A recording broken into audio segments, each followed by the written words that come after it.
शुभेंदु अधिकारी क्यों का सबसे सीधा सा सवाल ये है, सबसे सीधा सा जवाब ये है कि लोहा लोहे को काटता है।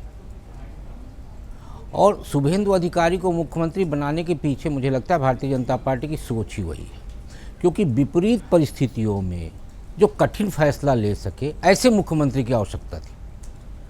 क्योंकि 49 साल का जो शासनकाल है उससे स्थितियाँ बहुत विपरीत हो चुकी हैं वहाँ। और आज सबसे बड़ी जो चुनौती भारतीय जनता पार्टी के सामने वो है विश्वास, जन विश्वास की कसौटी पे खरा उतरने की। जिनकी आप बात करें दिलीप घोष जी की, दिलीप घोष जी बड़े नेता हैं, अच्छे नेता हैं, वो अपनी सीट से जीते, प्रदेश अध्यक्ष रहे हैं, लेकिन जो कैलिबर या जो क्षमता शुभेंदु अधिकारी में है वो दिलीप घोष में नहीं है। शुभेंदु अधिकारी वो नेता हैं जिन्होंने ममता बनर्जी को फर्श से अर्श पे पहुंचाया और अर्श से फर्श पे ले आए। दिलीप घोष में नहीं है। दिलीप घोष फायर ब्रांड हैं, बहुत मुखर होके बोलते हैं। नंदीग्राम से स्टार बने थे शायद, नंदीग्राम आंदोलन में ही। नहीं, सिंगूर से शुरू हुआ। सिंगूर के आंदोलन से टाटा का जो प्रोजेक्ट था उससे ये आंदोलन शुरू हुआ। उसको पूरा लीड किया शुभेंदु अधिकारी ने। ममता बनर्जी को उन्होंने फ्रंट पे रखा और ममता बनर्जी उसके बाद से बहुत आक्रामक नेता थी पहले से, लेकिन उसके बाद उनका एक करंट तैयार हुआ बंगाल के अंदर।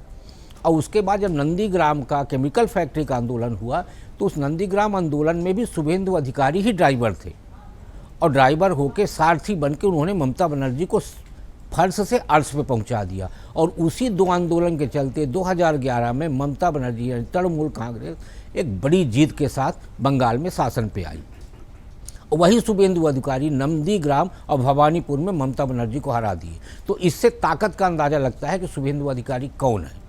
शुभेंदु अधिकारी आज जो एक बहुत बड़ी चुनौती जिसको हम मानते हैं कि पश्चिम बंगाल में भारतीय जनता पार्टी की सरकार के सामने है, वो है विपरीत परिस्थितियाँ। बहुत अनुकूलता नहीं है वहाँ, और वहाँ विपरीत परिस्थितियाँ जो हैं सबसे बड़ी हैं आपके हिंदू और मुसलमान की।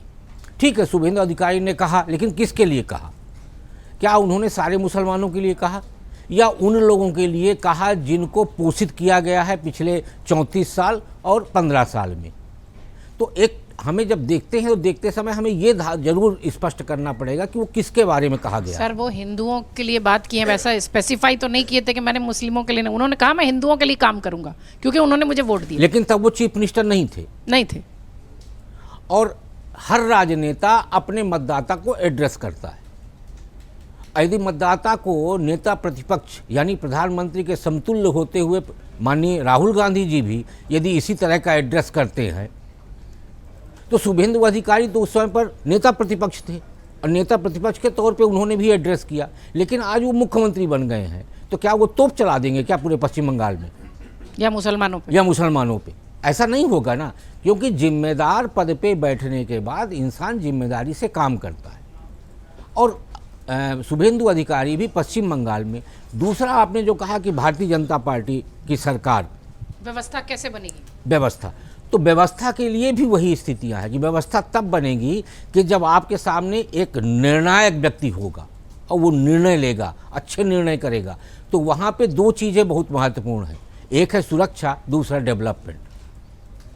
तो ये दोनों चीज़ों को आप तब चला सकते हैं जब आप पहले सुरक्षा व्यवस्था ठीक करेंगे, यानी जो एक भरोसा आपने दिया है वहाँ के लोगों को कि हम आपको सुरक्षा देंगे। एक महिलाओं के मन में जो सुरक्षा का भाव आपने पैदा किया है कि अब आप बिल्कुल पूरी तरह से हमारे शासनकाल में सुरक्षित रहेंगी, वो भाव बढ़ना चाहिए। भाव भय में परिवर्तित अब नहीं होना चाहिए। और ये सबसे बड़ी चुनौती है शुभेंदु अधिकारी के सामने। और जो डेवलपमेंट के काम रुके हुए हैं, उस डेवलपमेंट के रुके हुए कामों के सामने से स्पीड ब्रेकर हटा के आपको बंगाल को फिर उसी बंगाल में ले जाना पड़ेगा जो बंगाल ईस्ट इंडिया कंपनी के समय पे था। क्योंकि पश्चिम बंगाल में कोलकाता वो शहर है जहां भारत की पहली फैक्ट्री 1851 में पड़ी थी, और आज वो भारत है, वो बंगाल है, वो कोलकाता है जहां फैक्ट्री बंद होने का एक अपना रिकॉर्ड है। 2011 से 2025 के बीच में 6,600 कंपनियां बंद हुई हैं, कई हजारों MSME के काम खत्म हुए हैं। और जो ममता बनर्जी 2 कंपनियों को बंद कराने का वरदान बन के आगे आई, आज उस बंगाल में आपको औद्योगिकीकरण के रास्ते पे आगे बढ़ाना पड़ेगा। और रोजगार, सुरक्षा, ये तमाम ऐसे सब्जेक्ट हैं जिनका सामना सबसे पहले शुभेंदु अधिकारी का हो। अगर आप ये वीडियो YouTube पर देख रहे हैं तो हमारे चैनल को सब्सक्राइब कर बेल आइकन दबाएं और Facebook पर देख रहे हैं तो हमारे पेज को लाइक करें।